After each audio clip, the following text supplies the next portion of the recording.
Welcome back to the Ride Laugh podcast. If you love mountain biking, you are in the right place.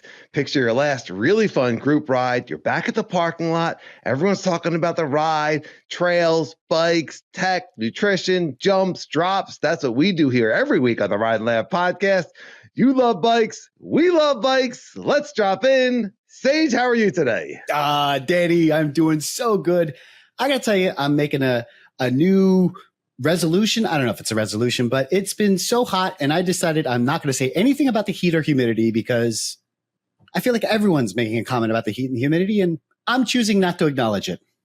How are you doing? Yes. And I think by choosing not to acknowledge it, you're definitely acknowledging it. Yeah.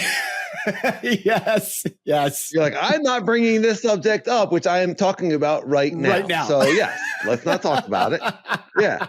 So no, I mean, I've been talking to my friends and family back in the Northeast, and it just sounds like it's brutal. And it's crazy. You know, I told people I was moving to Arizona and they were like, oh, the summer. And, you know, what are you going to do about the heat?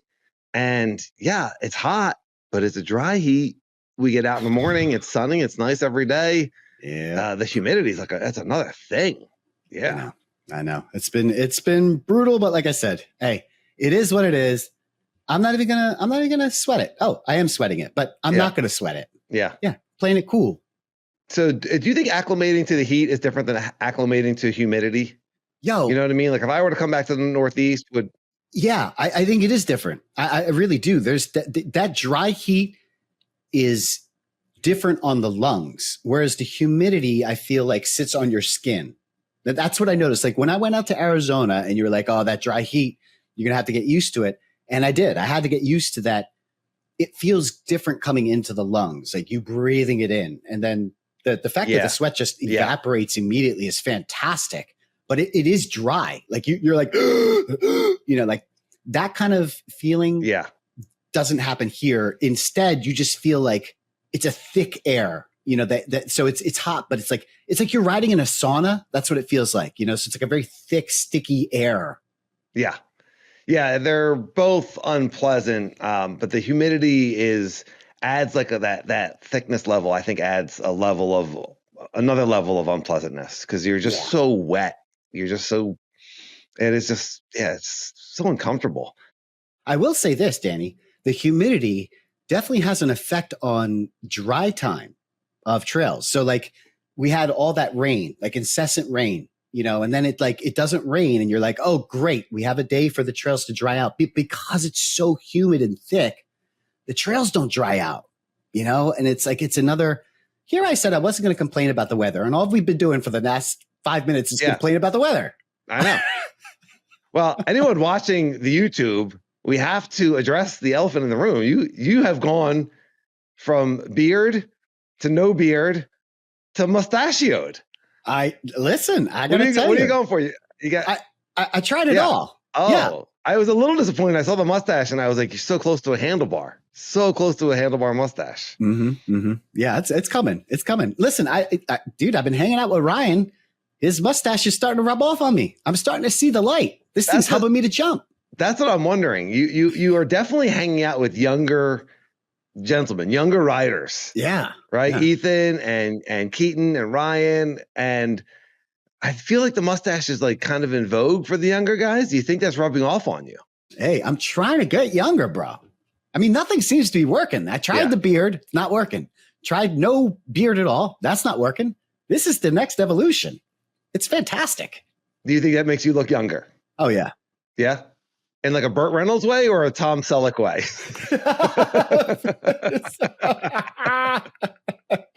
It makes me look intriguing. But how about that? No? I don't know.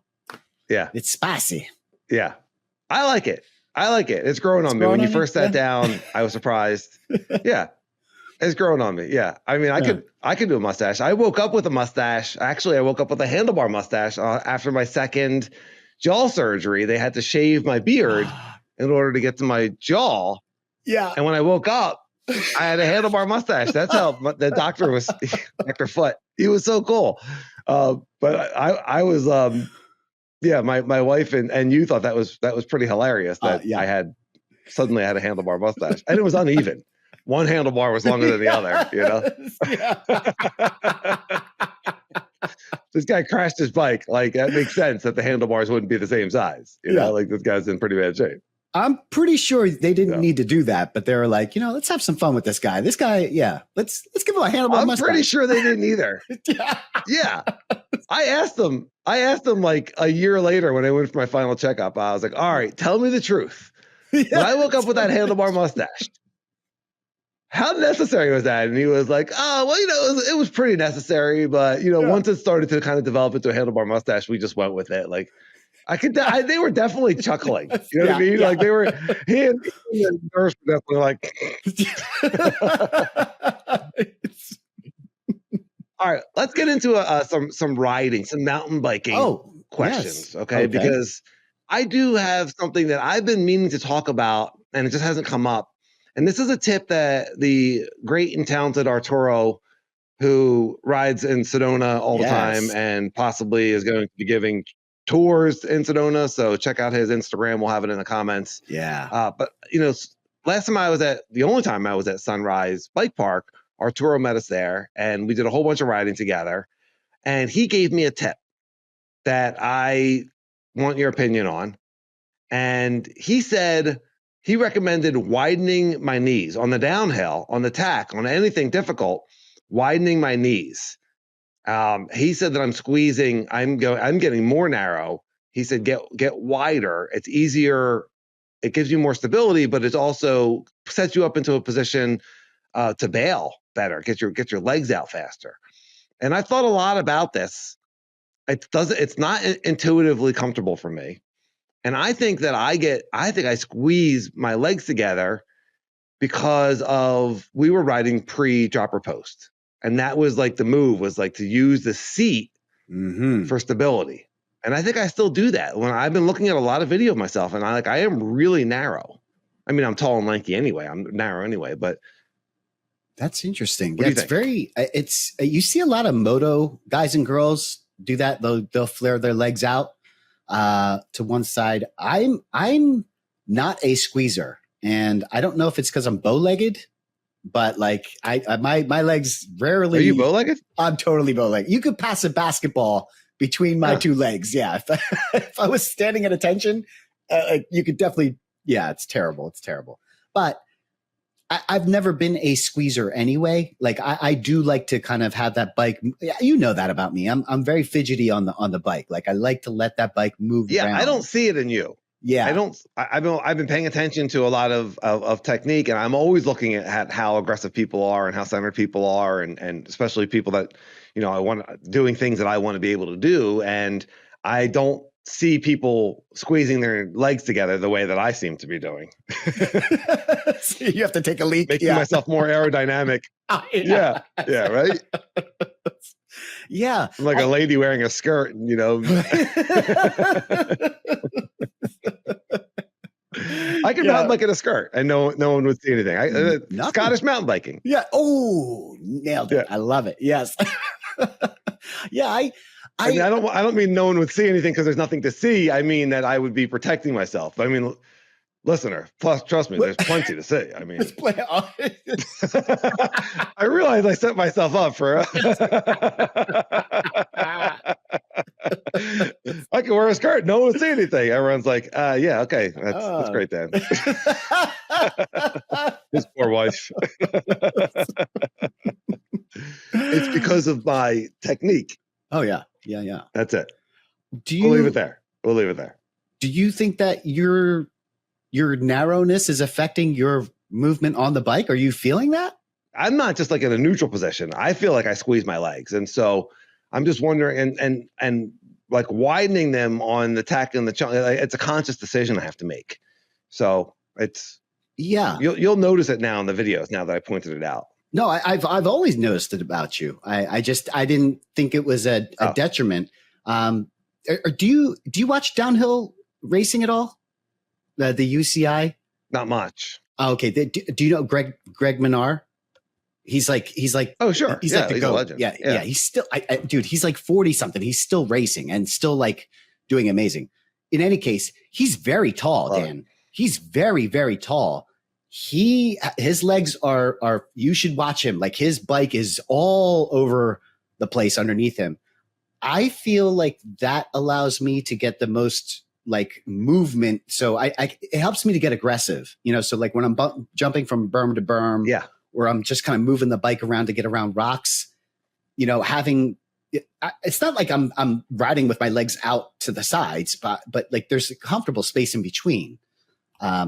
I don't know, man. Well, you're more stable. It makes sense. Like the wider your hands go on a push-up, the more stable you are. Exactly. That's why the wider handlebars make sense until it doesn't. But it makes sense from a logical perspective. It's just it's something that like I have to like focus on and I think it probably would add to being more dynamic. It just makes sense. I think it makes sense. Let us know, listener, if it's something that you've struggled or noticed, or any other riding tips. We're open to receive. Yeah. Well, so what are you going to buy, like a super like big beach cruiser seat now to like prevent you from Oh, that's a good idea. A banana seat. Maybe I'll start riding with a beach ball that I can like stick between my knees. Oh, okay, yeah. Keep them open.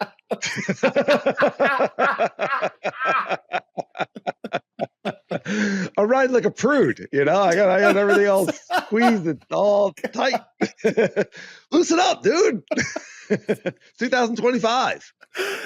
Oh, take that damn kilt off. It's ridiculous. Oh God, I got a visual. I like this is the episode. You come on the episode with a stinking mustache, and somehow we end up making fun of me wearing a skirt and a beach ball between your legs. Talk about your all-time backfires. Oh boy!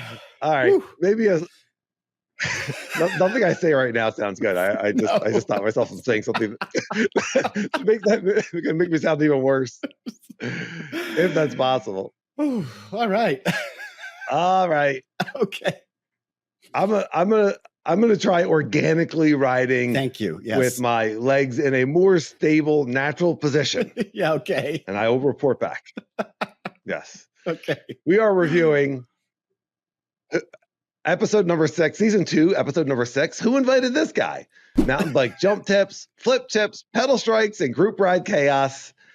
And of course, among other things in that episode, we talked about the boosting technique, right? That Ryan had taught you. The on these dirt jump kind of jumps, on these steep flippy jumps at Phoenixville Bike Park and certainly at Desert Trails, using this technique where you're going to hold your input, hold your J-hop until the front tire is cresting the jump, and then you're going to J-hop and also pull the handlebars up to your hips. And that's going to really launch you into the air higher and not just further. Because what we've noticed is oftentimes we're using mountain bike technique to jump and we're not going very high. And when we boost or go faster, we're just going further and further. Yes.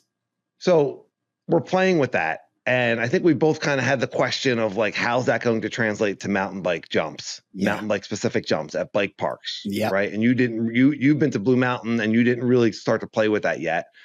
So Zan at Sploosh MTB and check out Sploosh MTB YouTube channel. Yes. Awesome stuff. Zan's a great guy and great commenter. So thank you, Zan. And he wrote, boosting is absolutely real and a great mountain bike skill, but be careful with this. Mountain bike jumps often run at higher speeds and more variable terrain than skills parks. At those speeds, too much J-hop and you'll overload the rear shock and send yourself bucked over the bars.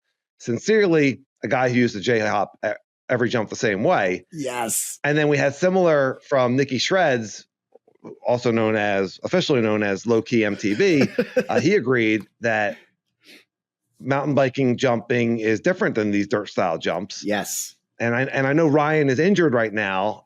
We only still got to see him on Skyline once. Yeah. So we really need Ryan to get healthy. I need to see. I need his input on how to jump mountain bike jumps on Skyline or anywhere mountain bike jumps, and then also using this technique. But let us know. RideLife1 at Gmail and comments. Let us know your experience using dirt jumps versus mountain bike jumps. But this makes me very nervous that I'm practicing a dirt jump technique now that I don't want to be using. I don't want to be using at mountain bike parks. What's the one guy that we're always referencing, Skills with Phil? This guy, when you watch, he goes to places, he rides them blind, and he never, ever misses a jump. And the reason why is he's able to quickly calibrate how much speed or input he needs per jump. And he's able to do that by incorporating either more input or less input into the jump. So the first thing is, yes, the mountain bike jumps are different from dirt bike jumps. They're going to be less steep in many cases. They're going to be longer, whereas dirt bike jumps tend to be like steeper and shorter. But that technique of popping can help you when you want to adjust to a jump, you know, and I've seen Skills with Phil do that. Like he'll adjust his jump at the last minute. He'll either pop farther or he'll go higher. And I think that's a useful tool. I think that as long as you have an understanding of like, yes, there's more speed involved in a mountain bike jump, there's no reason why this technique can't enhance your jumping. Like it can only make you better. This is another tool that you can use, almost like a move that you put in an air. So I wouldn't be scared about it. Well, I just think it's interesting that we're practicing on steep, lippier jumps on hardtails, and then we're going to take our full suspension mountain bike jumps to high speed mountain bike jumps. And so, yes, having that tool to be able to boost when you're going a little bit slower. I mean, really, the way the Skills of Phil, like to be able to just like see it, to be so accomplished. I mean, obviously he's been riding forever and he's just like so talented.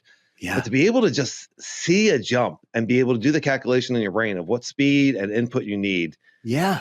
Man, that is so awesome. It's so cool. So awesome. I have to hit these jumps like a million times before I get comfortable with them. I know. It's crazy. But like I think that's where this comes in. It's like to be able to just quickly adjust. And even if you do know a jump, you know, and it's like, oh crap, I don't have enough. I have too much speed here, or I don't have enough speed. And then be able to do something about that. You know, I think that's really cool. And that's what this will do. It'll allow you to get more height and more control over your bike and match landings. Like, I just think there are so many things that we can learn from this. And it may not be something that you use on every jump. Of course not. Okay. But it'd be neat to be so good at it that you can deploy it when you need it. That was kind of my question. And that's great. It's funny. You're like, of course not. And that was kind of like my question. It was like, is this the jump technique? Is this what we're supposed to be using? No. Yeah. You know, and Zan and Nick, you know, were like, hey, be careful with that. Like it doesn't apply to every jump and it doesn't apply to every bike.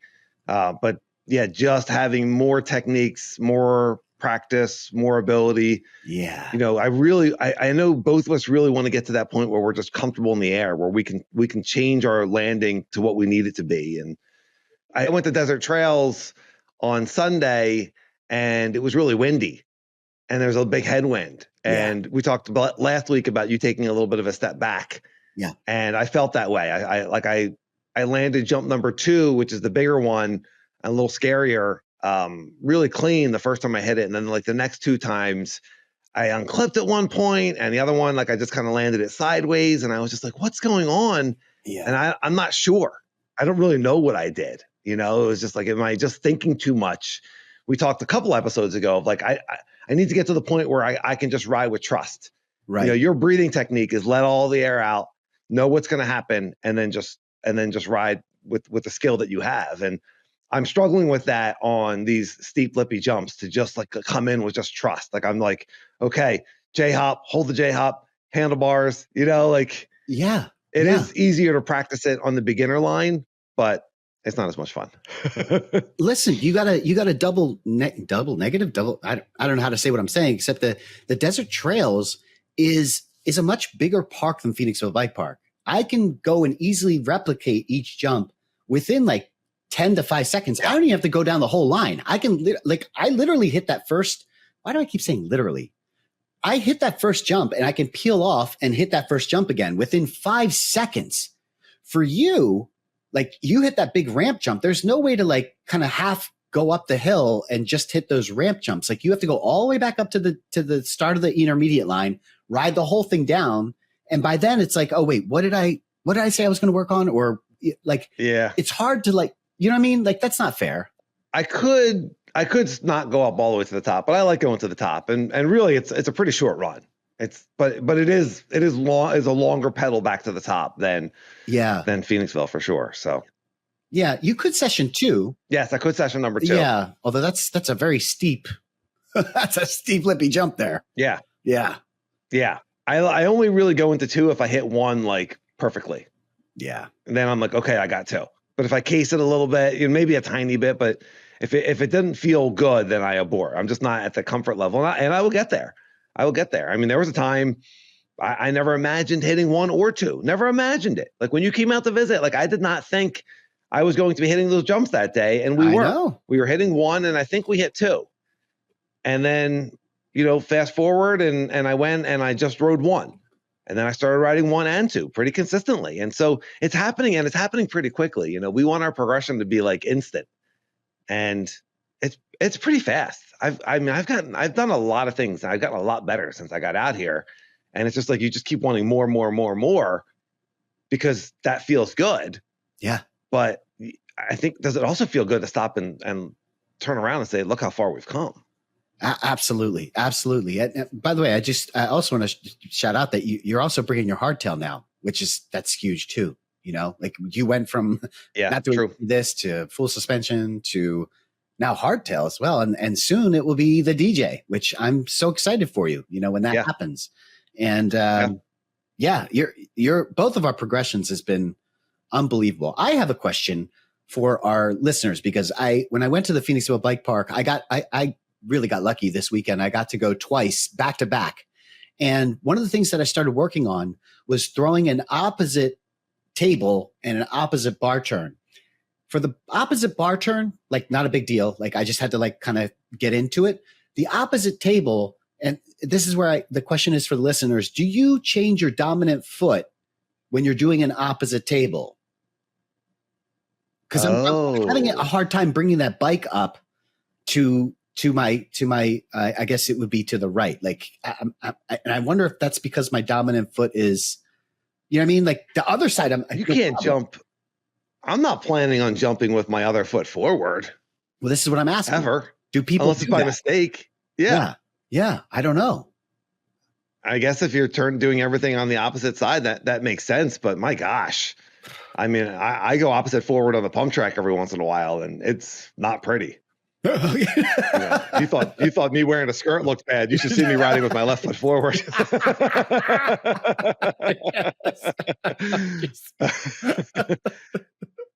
It's so many jokes go through my head that are just not PG rated. We'll have to have a Patreon that we can cut out all the R comments. Anyone that hangs out with me knows.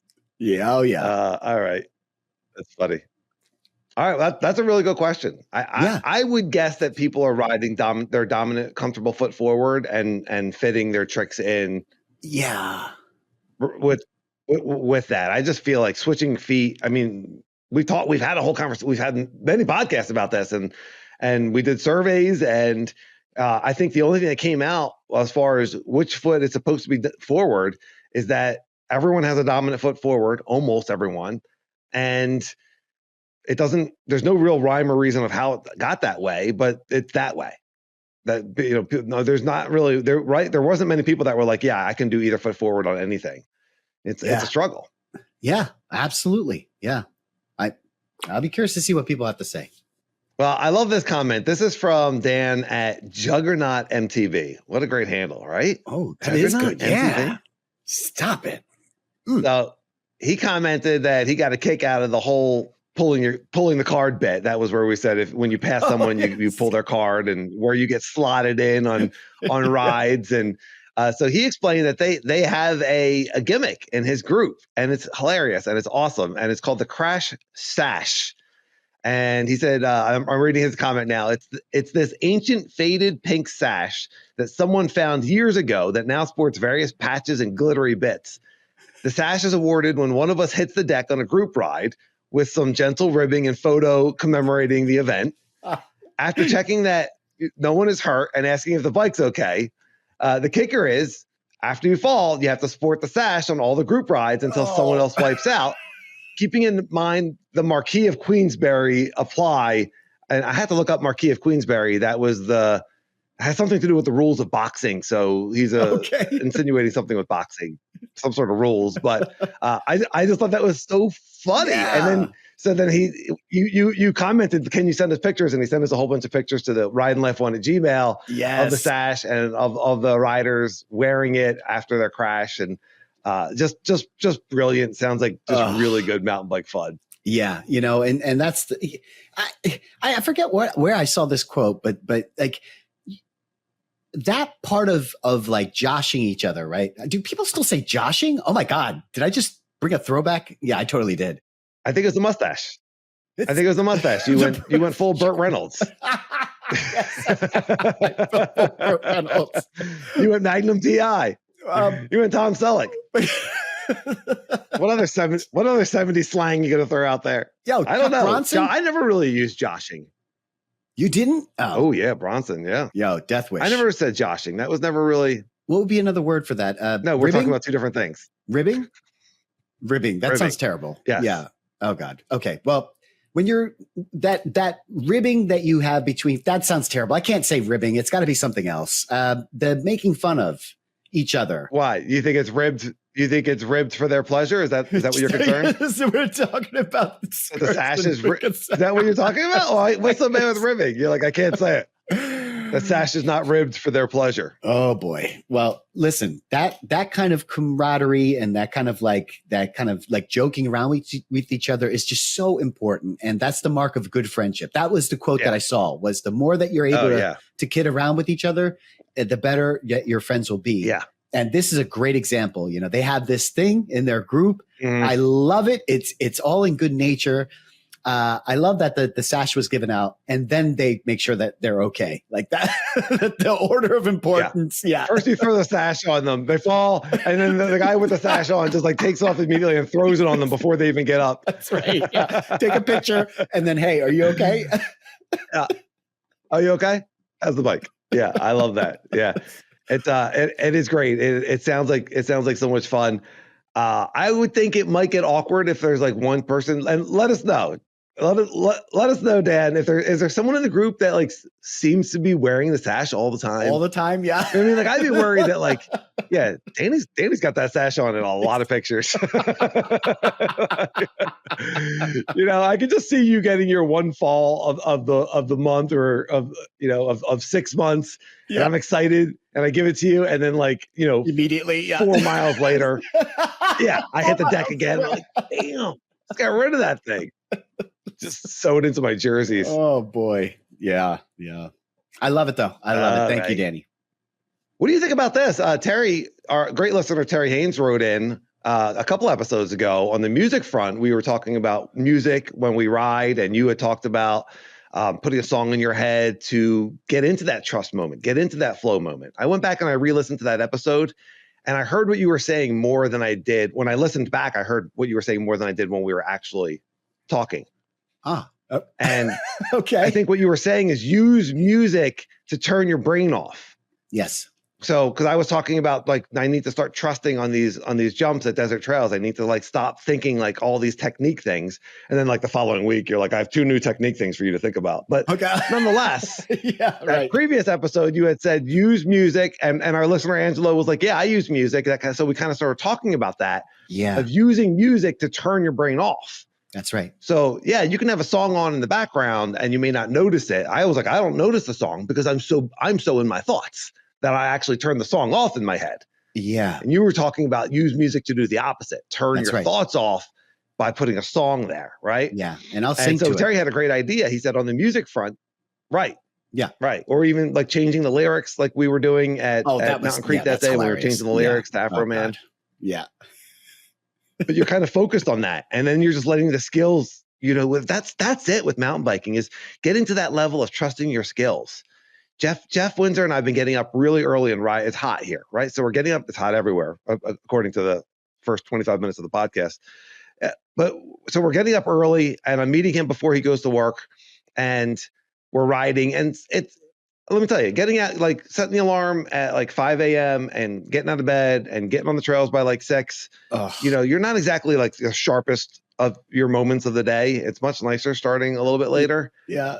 But I have noticed that just not like riding quite as well on some of these rides, just a little bit more in my head, whatever's going on in life, and so much of mountain biking is just trusting their skills. The skills are in there, whether we're progressing to do something that we actually already have the skill for, but don't realize it, or just riding our best ride of that day and being able to just like unleash our skills, just be able to unlock everything because we're present. And I've been more in my head, and it's just less fun. Yeah. But life is less fun when you're overthinking, right? Absolutely. Listen, I just want to preface this. I am not condoning this at all. However, we know at least 2 or 3 riders that smoke a little pot before they ride. And I think it's because it helps to clear their brain. They're just more relaxed. To me, I find that to be crazy. I would never do that just because I want to be, aware and focused. But maybe it's taking that edge off of like being hyper aware. It's like too much happening, right? And so you're just kind of able to like slow things down a little bit. No. This is the mustache talking. This is 100% the mustache talking. Okay. You put a 70s mustache on, and suddenly your tip of the week is to smoke weed before the ride? Like, get out of here, Magnum PI. Get out of here. What? I'm not condoning this, but here's a tip you could use. Pop an edible. Like, ride. No. Hard stop. This is a terrible idea. Do not smoke weed before the ride. Don't listen to Burt Reynolds over here. We're staying sober for our rides. Just smoke your weed afterwards. I'm not against smoking weed, but don't do it before the ride. Oh my Lord. Oh man. All right. Yeah. Weed aside, go ahead and make your point. Wilford Brimley. The point is like being relaxed, right? Being relaxed means less control. And we talk about that, like having like too much control over things. Oh, things have to be this way and I have to move this way. And when this happens, this is going to happen. Like that's not riding free. That's not riding like forget the weed and all that. But I think the point is like you do want to be relaxed, right? You had talked about trusting your skills. And part of that is not overthinking it, just letting the bike happen, let the trails happen, let your body happen. And you're just relaxing. You're reacting to what's happening and you're not trying to get overly aggressive. No, it's totally true. And this is something that I've been like really kind of like workshopping in my mind, is that whole idea of control is an illusion. The more we reach for control, the less control we have. And then paradoxically, when we let go of control, now we're in our flow state and we actually have more control over our mind, over how we want to flow in life and how we want to flow on the bike and approaching these things like with a blank slate. And so when we're reaching for control, it's so much of what we're talking about is just getting rid of the overthinking, getting rid of the fear. I talk about the mantra that I have of keep them rolling, keep the wheels rolling. And I was thinking about that. Like, that's really just saying like, keep moving forward. Stop hitting the brakes.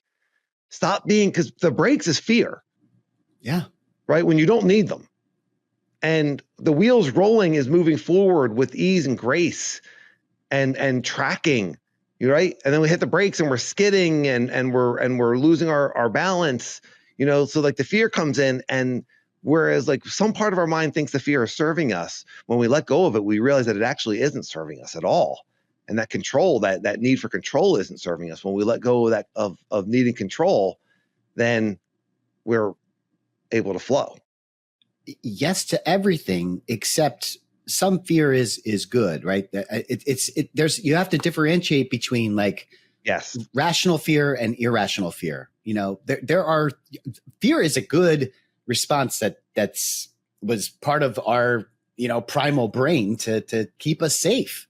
And there are some rational fears that you can have, but then, it's the irrational ones that prevent you from doing things or accomplishing things that you should be able to do. That's the kind of fear that you shouldn't let control you. You know what I mean? Yeah, right. You should be scared if there's a lion running at you. Like that's the evolutionary. I think, but fear has hijacked so much of our life, because we don't have lions running at us anymore. So fear has hijacked so much of our lives and get kind of in the way. Right. Jeff Windsor and I rode Boulder Dash earlier this week, and that's a double black. It's a tech trail at Halls. It's fantastic. Sage and I rode it a ton.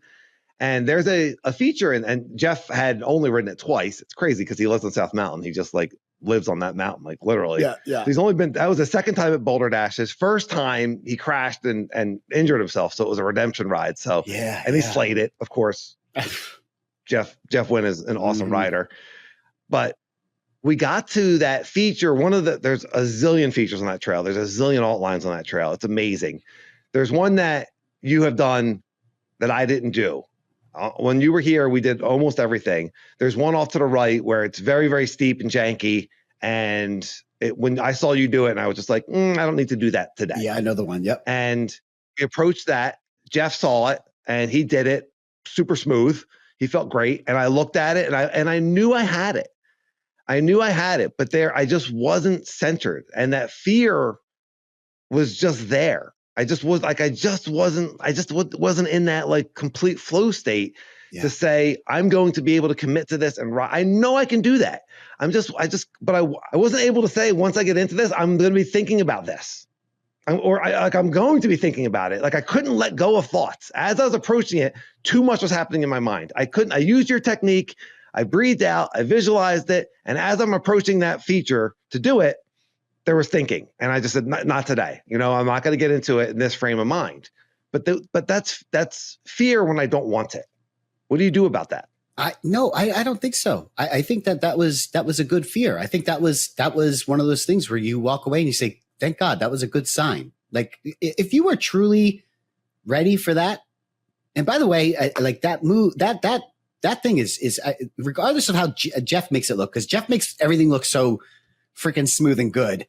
I'm telling you right now, that is not a easy feature. First of all, there's a huge drop off to the right. Like if you fall off to the right, you are in some big trouble. And second of all, it's a really precise line. Yeah, Dunzos, absolutely. It's a really precise line at a steep angle. And so you have to navigate through this snake like feature that's on a really steep angle. So I just wanted to preface that this is not an easy feature that Jeff just happens to make look easy. So for you, and you approach it and you're like, oh, I know I can do it. Yes, I think you can do it too. Were you actually ready to do it? No, you weren't. Because if you were truly ready to do it, you would have just went in there. You would have just been, it might have taken a little bit of coaxing. Like maybe you would have looked at Jeff or if I was there and said, yo, I got this right. That's different. You weren't, I don't think you were ready. Because there was nothing about that screamed to you like, you got this. And it was just like, I just needed that go moment. You didn't have that go moment. You had that no moment. And that was good that you listened, because if you had gone, at it. Yeah.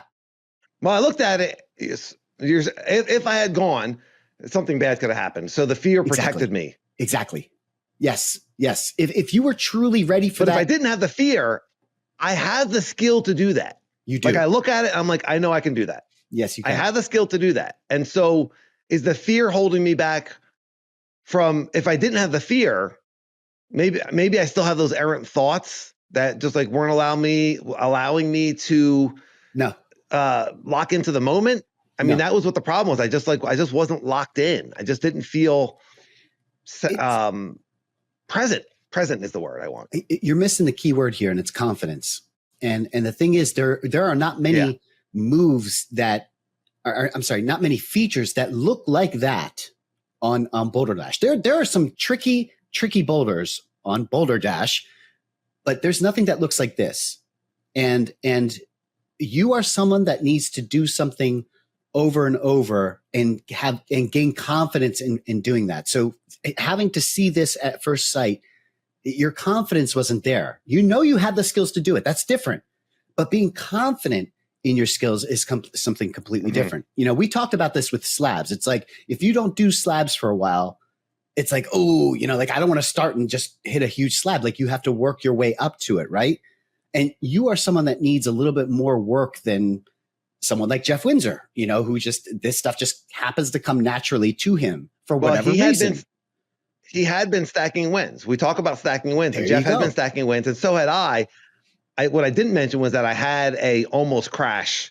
Oh, pretty just a few features before that, which was silly. It was a silly almost crash. Like I didn't do anything wrong. I just was like kind of like talking to Jeff and not paying attention, and I almost like ran off the trail. And I had that like one of those moments like where you like, when you start to over the OTB, over the bars, and you can feel like your equilibrium, you can feel everything like shift over. Yeah. That feeling. Yeah. I could feel my skirt and my kilt was like flapping up over my head. It was, and then you save it at the last minute and you get back down, but the adrenaline was like, and even though I didn't do anything wrong, I think my body was just like went into a little bit of extra fear mode. I think there was just chemicals in me biologically that probably, affected me, and you have to give grace to that. Yes, and I think that's a pretty big piece of the story that you left out. I mean, so that happened, and then pretty much like within like 20 minutes, this feature is coming up. Like that's a pretty big piece of the puzzle that you left out there, Danny. And again, that would play in the confidence, right? Because you might have been feeling really confident up until that point, and that happened, and suddenly you're like, oh shit, oh excuse me, oh poop, I am fallible, right? Like it's like 70 stage, mustache stage. Mustache stage just got beat. R-rated. In the 70s, we said whatever the heck we wanted. That's right. A rare beat moment for me. I've gotten pretty good at that. But no, I think that I'm glad that you told me that. But now what I'm saying makes even more sense. Like that confidence part of it is a big piece. So yeah, there's fear and there's irrational fear, but you also have to feel how have I been riding? And it's not a question of are the skills in there. We all know that you can do this. I've seen you do moves like this, but you weren't ready. That's just the truth. And your body was saying, dude, we're not ready. And you listened to that. And that was really smart, because had you done it, you might have been wearing the sash. I know. Yeah, you're right. You're right. Jeff might have been throwing the sash down at me 20 feet at the bottom of the trail, impaled on a cactus, take a picture of me, and then ask if I'm okay. That's right. I love it. Yeah, we might need a ride and laugh sash. That sounds like a good idea. Except, I can't wear it, and you can't wear it because we have the cameras on. So naturally, someone else is going to have to wear the sash for me. I'll bring someone out. I'll invite someone in, but I'll just tell them, like, listen, I'm inviting you on the ride, but if I fall, you're wearing my sash. You're the sash wearer. Yeah. I would say this, Danny, because the one thing that you've always just been better at than me is jumps. And you will literally go up to a jump and you're like, yep, I got this. It's not even like it's literally like it just clicks in your head and you're like, I got this, and how do you explain that? There's no way to explain it. It just feels right. It's like, I got this. And that's how Jeff felt. Present, trusting. Exactly. In the moment. Yeah. Yes. And that's how Jeff. All those things that we're striving for on the bike and in life. Exactly. Yes. Yep. And so Jeff got to that feature and he was like, I got this. You got to this feature and you were like, I don't know. Well, then I don't know is a great sign. And you did the right thing, Danny. Yeah. Well, as Jeff likes to say, that rock's not going anywhere. That feature's not going anywhere. There's going to be plenty of opportunity to come up and ride it again. And so, yes, I am glad that I rode around it and that I didn't have some sort of crash on it. But after the ride, that's what I'm thinking about. I'm thinking about that feature, not everything else that I rode really well. I'm thinking about that feature. And so I think that's, again, just that kind of primordial, that conditioned mind that we talk about all the time on this podcast of let it go. Let go of expectations and just be present and see what happens. Trust the skills. Everything happens in its own perfect timing. And if you're not sure that you have something, if you're not hitting that 100%, then it's not time to commit to a really hard consequential feature. You need to be like in that flow state, and getting there is what we talk about all the time through gratitude and appreciation and for me, some of these mantras, keep them rolling. I got this. Breathing in confidence, letting out doubt. You have a very similar feature on South Mountain on the side of three ledges. That is a very similar move. So if you're feeling inclined, that's a great one. That's a really great one. And that one has less of a consequence to the right. You still don't want to fall to the right, but it's less of a consequence. You could easily get a spotter. I would give that one a go. Yeah. It's tough in the summer, and I want to move on, but it's tough in the summer on National Trail or any of these trails. Like, we really weren't stopping to session anything, and if we got up to something, like, maybe you'd ride it one more time. But like the fact that the temperature is constantly rising, it's just like it's in your mind. We only have so much time that we can be out here, and then of course if it's a pre-work ride, you know, and the guys need to get to work. I'm working from home right now. But if it's a pre-work ride, or if you have something scheduled for later in the day, then there's that urgency. Where in the winter, we would go out onto South Mountain and we could just play, because you could be out there. That, you know, National Trail could be your playground for the day. Yeah. But that is a feature. Every time I ride by it, I'm like, we got this. I want to do that. I think we can. I know we can do it, and it's in my mind. So I didn't finish my thought, and we're getting up against it on time because we have a couple other things that we absolutely need to get to. But I started to talk about Terry's comment. We started to talk about the music and the benefit of music. And Terry said, Ride and Laugh needs a public Spotify playlist that shredders everywhere can add their favorite tunes to. It would be fun to see the varieties in taste in music. Yeah. I have no idea how to set that up. I'm not a Spotify expert. I listen to a lot of podcasts, but my music I listen to elsewhere. But that would be cool. So listeners, let us know if anyone wants to set that up for us, you know, just go ahead and do the work for us. But if anyone, if people want to do that, that would be cool. Or if you just want to comment in, like, we could just get everyone's top song. You know, like, if I were to ask you right now, what's your top song? Like, is there a song that comes on in your playlist that you're like, okay, now I'm pedaling a little bit harder. This is it. This is Diana Ross. Reflections of. Reflections. Reflections of. Yeah. It actually sounded pretty good, right? We put it on the Instagram this week. It did sound good. While we were riding the Vietnam trails, and I was like, I'm putting this song on no matter what we put on the video for Instagram. We're playing Reflections, and I was like, this is going to be so dumb. And if you go on the Instagram, even though I messed up the formatting of it, it actually worked pretty well. It was pretty awesome. Motown for the win. Bam. Yeah. Let us know, Spotify playlist, Ride and Laugh Spotify playlist. I will try to figure that out. But if you have a favorite song or a best song, I have one. We'll save it for a future podcast. But what is your mountain bike gratitude of the week? I will keep it super short. My mountain bike gratitude goes to Ethan. I have been struggling just mentally. I've just feeling like really alone. And Ethan is someone that I've been mountain biking with a lot lately. He's a lot younger than me, but he's really talented and just a really kind dude. And he was like, you know, you should try a running club. Mustache? And no mustache. But he was like, listen, you should try a running club. Well, no one's perfect. Yeah, no one's perfect. But he said, you should try a running club. And he not only did he find a running club, but he actually joined me on this run. And so how does this have to do with mountain biking? Well, running is one of those things that I feel is a great cross-training sport. So if you are mountain biking, get into trail running. It's a great aerobic workout. For me, it was a great way to meet people. And my gratitude goes to Ethan because I really appreciate him encouraging me to do that. But if you are looking to get into running, I think it is a very good sport to add to your mountain biking. It will get you a lot stronger for sure. So thank you, Ethan. I had a great time.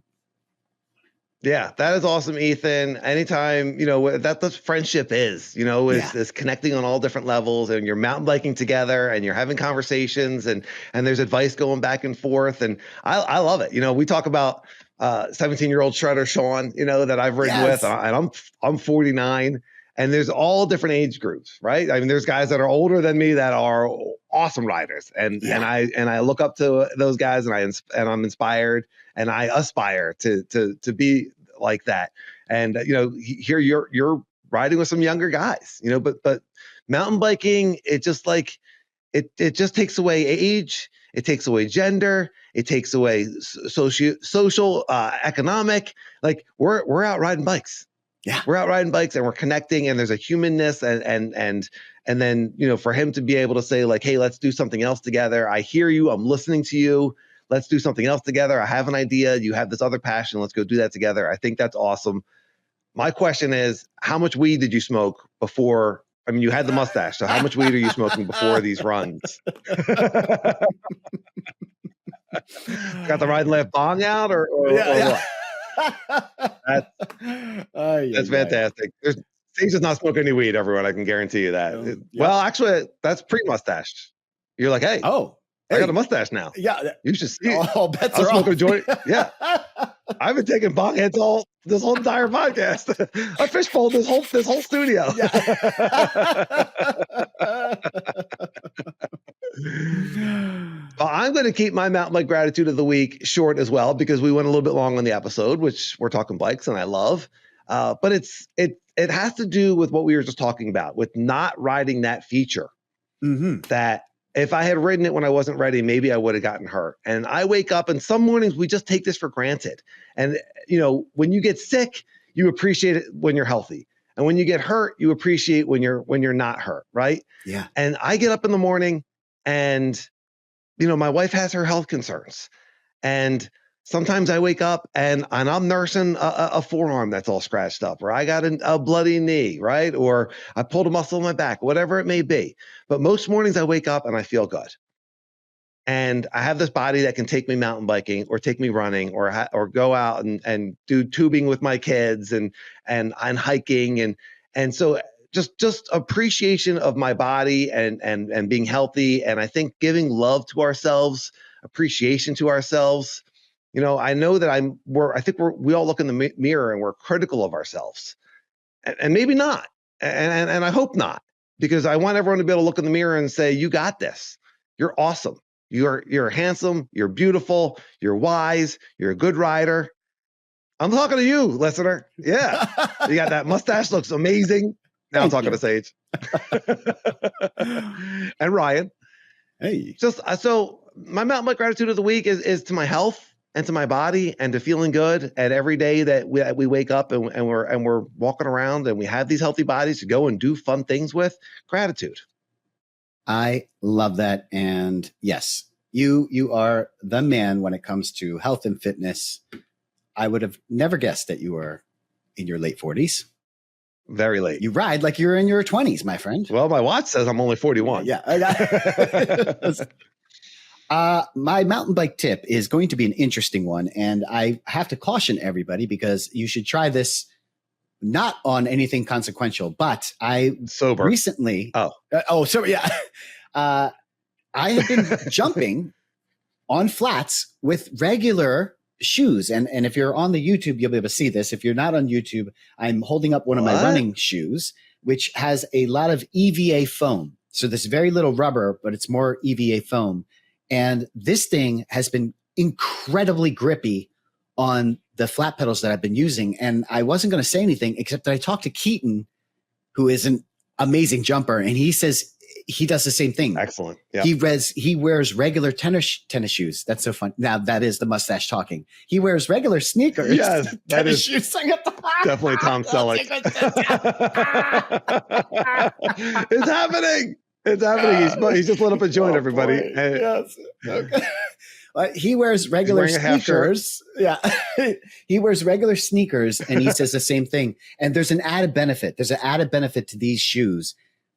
They're really comfortable. Like they have like cushioning for running. So it absorbs some of the shock coming up through the pedals. So, by the way, previous to this, I was riding with like Airwalks, which have like it has the rubber that's meant to be gripped on the pedals. It's like that kind of a style shoe. A skate shoe. This grips better. Yeah, that's right. This grips way better. It's not even close. So if you have a pair of sneakers, try it out.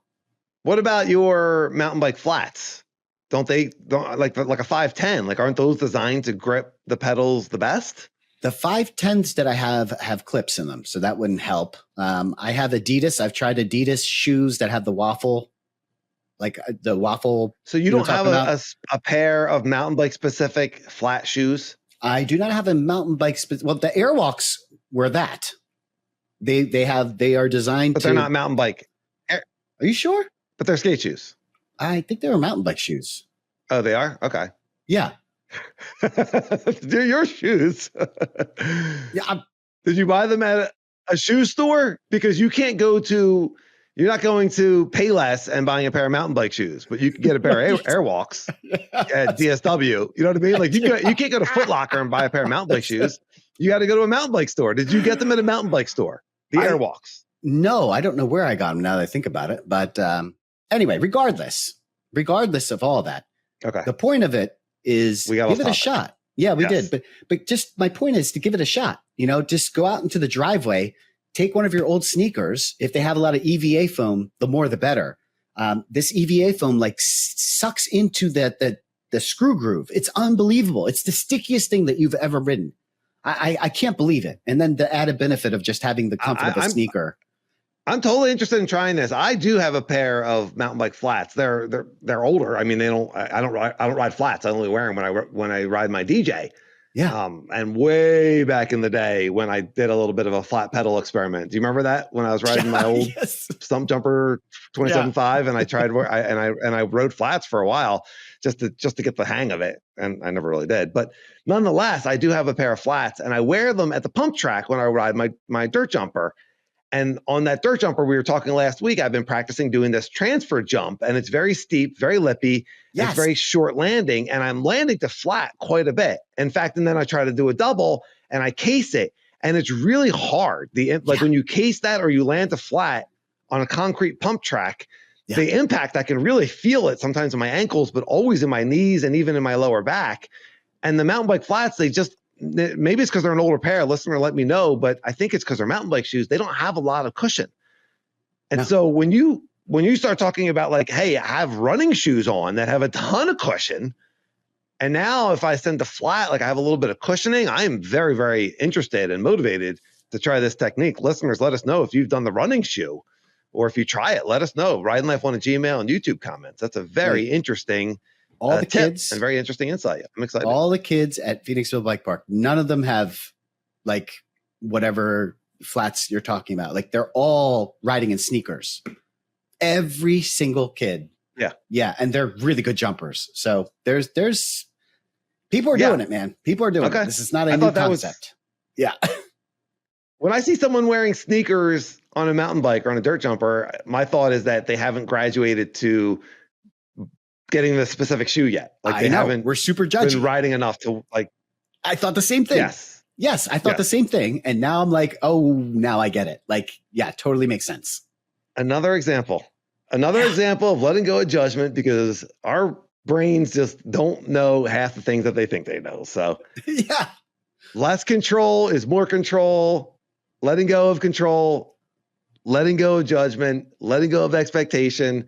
Common themes here on Ride and Laugh podcast, and going with the flow, enjoying life, grace. That's right. I love it. Excellent tip. All right. Well, if you're still listening, you are definitely one of us. You love mountain biking, and we appreciate you. Please rate and subscribe. Please auto download on your favorite podcast player. Please watch us on YouTube. Watch till the end. Watch Time Matters. Give us a thumbs up, and absolutely subscribe. Hit the little notification bell so you don't ever miss an episode. Tell your friends about Ride and Laugh podcast. If you're so motivated, we have super thanks. So if you want to give us a donation, we appreciate that as well. Lots more exciting things coming. Everybody have a fantastic week, a great week of riding. Ride and Laugh. I'll see you, everybody.